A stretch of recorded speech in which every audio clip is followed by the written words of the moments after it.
করলাম এবং আজকে যেহেতু ওয়ার্ল্ড ডায়াবেটিস ডে সেই জন্য ভাবলাম এটা নিয়ে একটা ভিডিও করি যে ওয়ার্ল্ডে তো ডায়াবেটিস বাড়ছে কিন্তু ইন্ডিয়া হচ্ছে আনট্রিটেড ডায়াবেটিসের হাব বলছে। তো এইটা প্রসঙ্গে আমি বলবো, আমি অ্যাজ এ ইনফার্টিলিটি স্পেশালিস্ট যেহেতু পেশেন্টদের প্রেগনেন্সির আগে থেকে দেখি সবাইকে প্লাস রুটিনলি আমি এই ডায়াবেটিস চেক করি, একটা থরো টেস্ট যাকে বলা হয় ওরাল গ্লুকোজ টলারেন্স টেস্ট। তো সেটাতে অনেক সময়ই আমরা ধরতে পারি যারা প্রি ডায়াবেটিক এই রেঞ্জে রয়েছে, তারা হয়তো জানেই না তারা ডায়াবেটিস হতে চলেছে তাদের, বা কেউ কেউ already diabetic they did not no.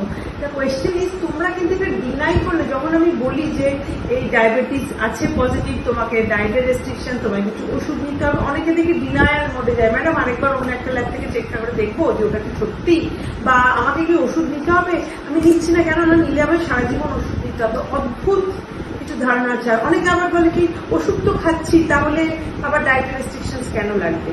তো এইগুলো একটু ক্লিয়ার আইডিয়া থাকা দরকার। দেখো ডায়াবেটিস রোগটা ভীষণ কমন, আমাদের এশিয়ান এথনিসিটিতে ভীষণ কমন, আর ডায়াবেটিস একটা লাইফস্টাইল ডিসঅর্ডার প্লাস জেনেটিকও আছে।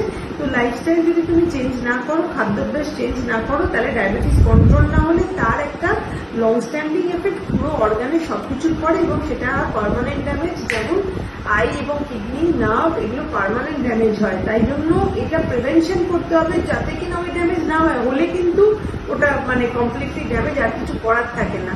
সেই জন্য প্লিজ একটা সারা বছরে একবার যদি ব্লাড টেস্ট করো, তার মধ্যে দয়া করে ডায়াবেটিস চেক করবে সবাই, এবং ডায়াবেটিস যাতে না হয় সেই রকম একটা ডায়েট এবং অ্যাক্টিভিটির মধ্যে একটা ব্যালেন্স রাখতে হবে। একটু কম কার্বোহাইড্রেট খাওয়া এবং একটু অ্যাক্টিভ থাকলেই কিন্তু আমরা এটা অ্যাভয়েড করতে পারি অনেকাংশে।